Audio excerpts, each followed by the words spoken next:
देख रहे हैं नेटवर्क 33 राजकुमार के साथ। दोस्तों, आज की कहानी में आगे बढ़ने से पहले अगर आपने अभी तक हमारा चैनल सब्सक्राइब नहीं किया है तो कर लें और साथ ही वीडियो को लाइक शेयर कमेंट ज़रूर कर दें। तो चलिए बढ़ते हैं आज की एक और डरावनी भूतिया घटना की ओर। दोस्तों, चार्जिंग ऑटो लेकर मैंने काफ़ी हद तक मुश्किल कामों को छोड़ सा दिया था और अब मैं मुसाफिरों को उनके मंजिल तक छोड़ने के लिए अच्छी खासी रकम भी कमा लेता और खुद भी अच्छी खासी कमाई कर लेता। कुछ ही दिन पहले मैंने लकड़ियों का धंधा बंद किया था, लेकिन उस काम की वजह से मुझे इतनी बीमारियां झेलने को पड़ती जितनी शायद कोई सोच भी नहीं सकता। लेकिन ऑटो रिक्शा लेने के बाद मेरी ज़िंदगी काफ़ी हद तक सुधर गई थी। हर दिन अच्छा खासा पैसा लेने के बाद भी मेरा कोई खर्चा नहीं होता। ऊपर से मुझे अपने ऑटो को केवल चार्ज करना पड़ता, उसके अलावा मेरा दूसरा कोई खर्चा भी नहीं था। ऐसे में मेरा धंधा काफ़ी बढ़िया चल रहा था, लेकिन फिर लालच की बुरी बला ने मुझे अपने आगोश में ले लिया। हुआ कुछ यूँ था कि उस रात मैं अपने ऑटो को लेकर रंगापुर शहर के लिए निकला था। रंगापुर शहर यहाँ से लगभग 25 से 26 किलोमीटर दूर पड़ता है। वहाँ पर किसी बस का बहुत भयंकर एक्सीडेंट हुआ था, जिसके बाद लोगों में अफरा तफरी मच गई थी। वहाँ पर हमारे गांव के कुछ लोग भी थे, लेकिन अच्छी बात ये थी कि उनको ज़्यादा चोट नहीं लगी थी और अब उनको मुझे हॉस्पिटल से घर लेकर आना था। हमारे गांव के किसी मोतीराम नाम के आदमी ने मुझे फ़ोन करके उनके बेटे को यहाँ लाने को बोला था। फिर क्या था, मैंने अपना ऑटो रिक्शा स्टार्ट किया और फिर मैं रंगापुर के लिए निकल गया। अपना ऑटो लेकर निकलते वक्त मेरे एक दोस्त ने मुझे बताया कि उस गांव के अंदर रात को बहुत ही कम गाड़ियां सफ़र करती हैं। उनका कहना था कि रात को उस गांव के आसपास आत्माएं भटकती हैं और तो और उस गांव तक जाने वाला हाईवे भी भूतों से भरा पड़ा है। लेकिन मैं इन चीज़ों पर कुछ खास विश्वास नहीं करता था, इसलिए मैंने इनको नज़रअंदाज किया और पैसों की लालच में आकर अपने ऑटो को तेज गति से भगाना शुरू कर दिया। लगभग 40 से 50 मिनट के लंबे सफ़र के बाद मैं उस गांव की बेहद ही करीब पहुंचने लगा। अब तक रात के 10:30 बज गए थे। ठंड अपनी जोरों पर थी और ठंड की वजह से मेरे हाथ पैर थर-थर कँपा रहे थे और मेरे दांत भी आपस में कटकटाने लगे थे। मेरी ऑटो की लाइट सड़क के ऊपर अंधेरे को चीर रही थी और तभी मैंने सामने कुछ देखा। मुझे ऐसा लगा जैसे सड़क के ऊपर कोई परछाई हो। लेकिन दोस्तों, ताज्जुब की बात तो ये थी कि मुझे सिर्फ परछाई ही नज़र आ रही थी। उस परछाई का स्रोत मुझे कहीं भी दिखाई नहीं दे रहा था। ऐसे में मैंने ऑटो की रफ्तार को थोड़ा कम कर दिया और इधर उधर देखने लगा, लेकिन वहाँ कोई भी नज़र नहीं आ रहा था।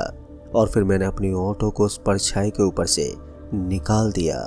हालांकि मुझे इस चीज़ से कोई घबराहट नहीं हुई और मैंने बड़े ही आराम के साथ अपनी ऑटो को उसके ऊपर से निकाला था। लेकिन फिर अचानक ही मुझे एहसास हुआ कि कोई तो है जो मुझे लगातार देख रहा है और उसके घूरने की वजह से मुझे थोड़ा अजीब भी लग रहा है। ऐसे में मैंने तुरंत ही पीछे घूम कर देखा, लेकिन वहाँ पर कोई भी नहीं था। एक बार के लिए मेरी सांस में सांस आई, लेकिन जब मैंने पलटते हुए वापस सामने की ओर देखा तो मैंने पाया कि सड़क के ऊपर कोई आदमी काले रंग की कंबल ओढ़कर बैठा हुआ था। उसने अपने पूरे शरीर को उस कंबल से ढक रखा था। वो तो सही समय पर मैंने अपनी ऑटो का ब्रेक लगा दिया, वरना अब तक मैं उसे कुचलकर आगे बढ़ गया होता। फिर मैंने उसके सामने 1-2 बार हॉर्न भी बजाया, लेकिन वो वहाँ से हटने को तैयार ही नहीं था। आखिर में मैंने अपने ऑटो को सड़क से उतारकर दूसरे साइड से लेना पड़ा। मैं मन ही मन बड़बड़ाते हुए बोल रहा था कि कैसे कैसे लोग सड़क के ऊपर आकर बैठ जाते हैं। भलाई का तो जमाना ही नहीं है। अगर कोई दूसरा आदमी होता तो अब तक इसे टक्कर मारकर आगे निकल गया होता। मैं इतना सोचते हुए आगे ही बढ़ रहा था कि फिर पीछे से मुझे आवाज़ आई, अरे भाई साहब, मुझे भी ज़रा आगे तक छोड़ दो। जैसे मैंने पीछे मुड़कर देखा तो मेरी आंखें फटी की फटी रह गई, मानो मेरे पैरों तले ज़मीन सरक गई हो। दरअसल मैंने देखा कि वो आदमी अपने पीछे वाली सीट पर आकर बैठ गया था।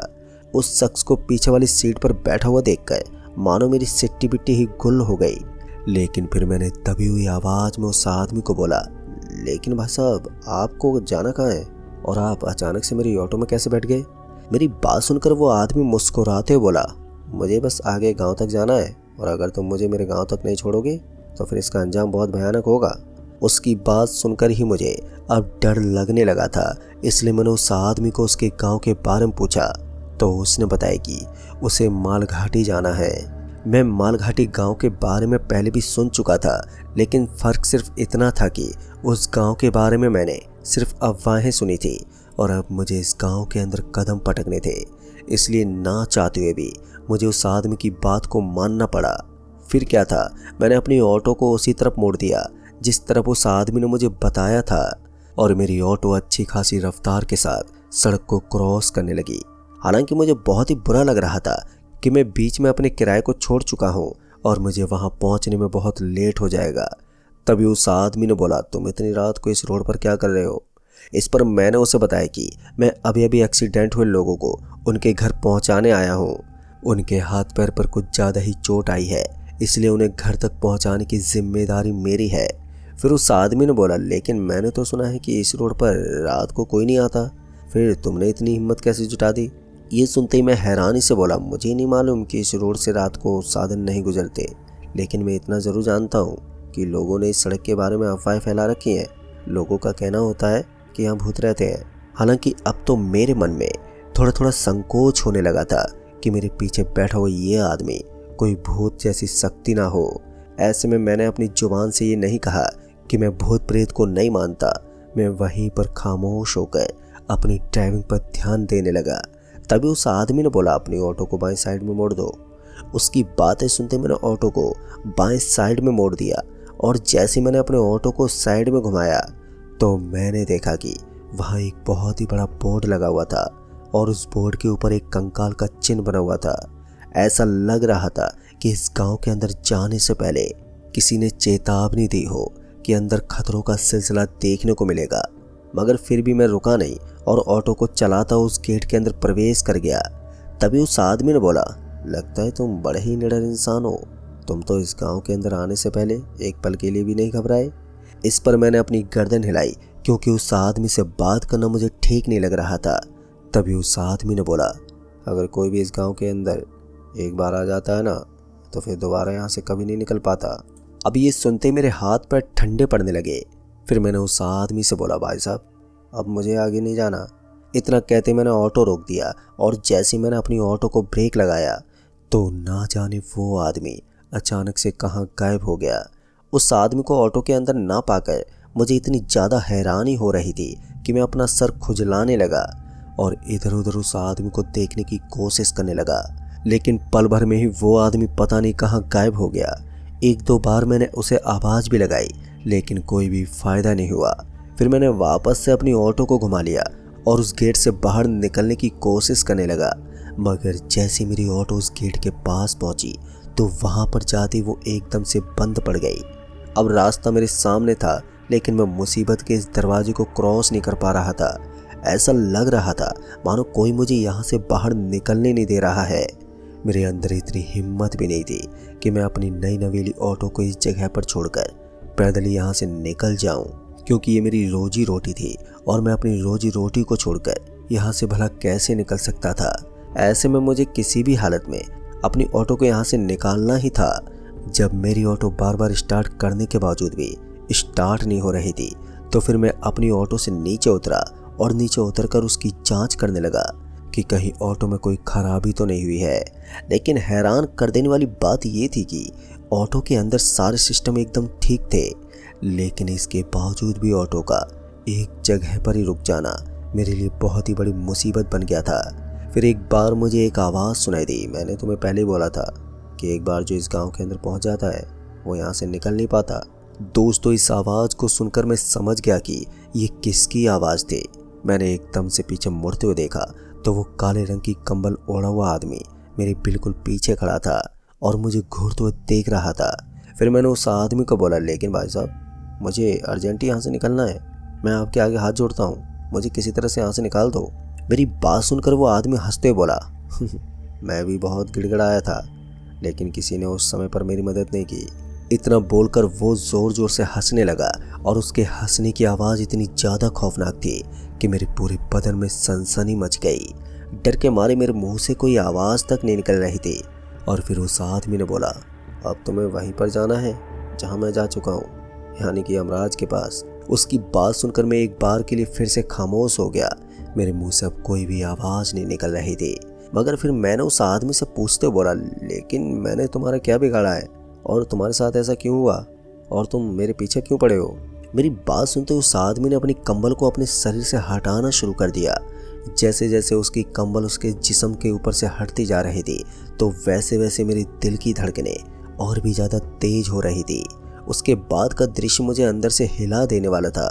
अब तक उसके शरीर पर मौजूद वो कंबल पूरी तरह से हट चुकी थी और अब जब मैंने उसका असली जिस्म देखा तो उसके बाद तो मेरी हिम्मत ही नहीं हुई कि मैं उस आदमी से कुछ बोल सकूं। मैं इस बात को अच्छी तरह से समझ गया था कि मेरे सामने एक भूत खड़ा है और इस भूत से बचने के लिए मुझे ही कोई रास्ता ढूंढना होगा, क्योंकि भूत वास्तव में हमें कोई रास्ता ही नहीं बता सकता। ऊपर से उसका वो जिस्म जिसके अंदर अलग अलग जगह पर गड्ढे पड़ गए थे।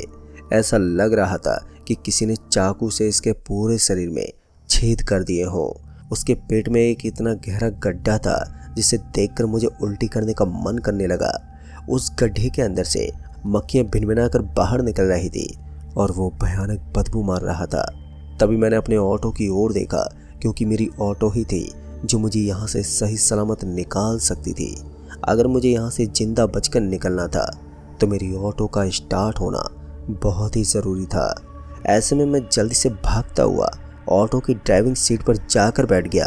ड्राइविंग सीट पर बैठते ही मैंने उसको फिर से स्टार्ट करने की कोशिश की और पता नहीं इस बार किस एनर्जी ने मेरा साथ दिया कि 3 से 4 बार बटन दबाते ही मेरी ऑटो स्टार्ट हो गई। ऑटो स्टार्ट होते ही मैंने पीछे मुड़कर देखा तो मैंने पाया कि वो आदमी अब मेरी ऑटो से लटका हुआ था। लेकिन इस वक्त पर मेरे लिए सबसे बड़ी आफत ये गांव था जिसके अंदर मैं प्रवेश कर गया था। मैं जानता था कि अगर किसी तरह से मैंने इस गांव के अंदर से अपने कदमों को मोड़ दिया तो फिर मैं खतरे से बाहर हो जाऊंगा और मेरी जान बच जाएगी। साथ ही में मैं अपने पैसेंजर को लेने के लिए देर से ही सही लेकिन अस्पताल पहुंच जाऊंगा। बाद में मैंने ऑटो के एक्सीलेटर पर पांव दबाया और उसे वहां से आगे बढ़ाने लगा। मेरी ऑटो आगे बढ़ तो रही थी लेकिन वो इतनी धीमी धीमी आगे बढ़ रही थी मानो पीछे से किसी बहुत भारी चीज़ ने उसे पकड़ा हुआ हो। और ये सब करामात उसी कंबल ओढ़ने वाले आदमी की थी जिसकी शक्ति का शायद कोई तोड़ ही नहीं था। मैंने जितनी कोशिश करनी थी उतनी कोशिश को अंजाम भी दिया, लेकिन वो काले कंबल वाला आदमी मेरी ऑटो को छोड़ने के लिए तैयार ही नहीं था। मानो वो ये ठान चुका है कि वो मुझे किसी भी कीमत पर अपनी ऑटो के साथ इस गांव से बाहर नहीं जाने देगा। एक तरफ मैं उसकी कहानी जानने का भी इच्छुक था तो दूसरी तरफ से मेरी जान हालत में आ गई थी। मुझे समझ में नहीं आ रहा था कि ऐसी स्थिति में मुझे क्या करना चाहिए। इस वक्त मेरी ऑटो बहुत ही हल्की हल्की रफ्तार से उस जगह से बाहर निकल रही थी, लेकिन अब मैं समझ नहीं पा रहा था कि वो आदमी एक भूत होने के बावजूद मेरी ऑटो को रोक क्यों नहीं पा रहा है। अक्सर ऐसा होता है कि अगर कोई पिशाच हमारे पीछे पड़ा हो तो वो गाड़ी को बहुत ही आसानी से रोक सकता है और गाड़ी को आगे बढ़ना तो दूर की बात है, गाड़ी स्टार्ट तक नहीं होती।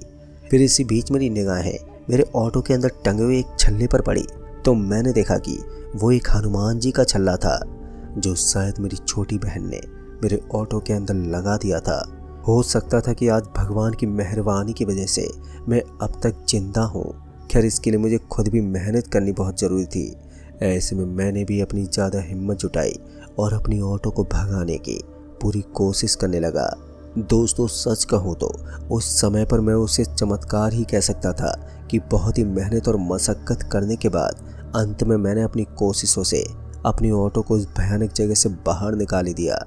उस जगह से बाहर निकलते ही मेरी सांस में सांस आई और अब वो काले रंग की कंबल ओढ़े हुए आदमी फिर से मुझे अपने ऑटो के पीछे बैठा हुआ नजर आ रहा था। लेकिन इस बार मैंने उसकी आंखों में आंखें नहीं डाली और चुपचाप बस अपनी ऑटो को चलाता ही रहा। बीच बीच में उस आदमी की तरफ से मुझे इशारा मिलता कि ऑटो को रोका जाए, लेकिन मैंने उसकी एक भी बात नहीं मानी और पूरी रफ्तार के साथ ऑटो को भगाता हुआ अस्पताल पहुंच गया। मैं जैसे अस्पताल पहुंचा तब जाकर मेरी सांस में सांस आई। फिर जाकर मैंने अपनी ऑटो को इधर से उधर चेक करने की कोशिश भी की, लेकिन मुझे कोई भी नज़र नहीं आ रहा था। अब तक मेरी सांसें धीरे धीरे नॉर्मल होने लगी थी। मेरा पूरा शरीर पहले की तरह ही नॉर्मल हो गया था। किसी तरह से मैं अस्पताल पहुंच गया और हॉस्पिटल में जाकर मैंने उस आदमी को सारी बातें बताई जिसने मुझे यहाँ तक बुलाया था। जैसे उसने मेरी पूरी बात सुनी तो वो मुझे धमकाते हुए बोला, अरे भाई साहब, तुम्हें उस तरफ से आने की क्या ज़रूरत थी? अगर सीधा मेन रोड से आते तो इस तरह की नौबत ही नहीं आती, लेकिन आप लोगों को तो शॉर्टकट की ज़रूरत होती है ना। दोस्तों, मैं समझ नहीं पा रहा था कि वो किस रोड की बात कर रहा है, क्योंकि मैं पहले उस सड़क से यहाँ कभी नहीं आया था। ऐसे में मैंने उस आदमी को बोला, मैं आज से पहले इन चीज़ों पर यकीन नहीं किया करता था, लेकिन अब मैं समझ गया हूँ कि हमें हमेशा उस रास्ते से चलना चाहिए जो बड़े बूढ़ों ने हमें बताया होता है। अगर हम अपना रास्ता भटक जाते हैं तो फिर हमारे साथ बहुत बुरा होता है। इतना सब होने के बाद मैंने उन सभी 2-3 लोगों को अपने ऑटो में बिठाया और फिर उन्हें लेकर वहाँ से निकल पड़ा। लेकिन दोस्तों, अच्छी बात ये थी कि आते वक्त मैं जिस सड़क से आया था उस पर काफ़ी ट्रैफिक भी था और मैं सही सलामत घर भी पहुँच गया। तो दोस्तों, इस कहानी में बस इतना ही। कहानी आपको पसंद आई हो तो वीडियो को लाइक शेयर कमेंट ज़रूर कर दें। तो मैं आपका दोस्त राजकुमार जल्दी ही मिलूँगा ऐसी एक और डरावनी भूतिया घटना के साथ। तब तक के लिए बाय एंड टेक केयर।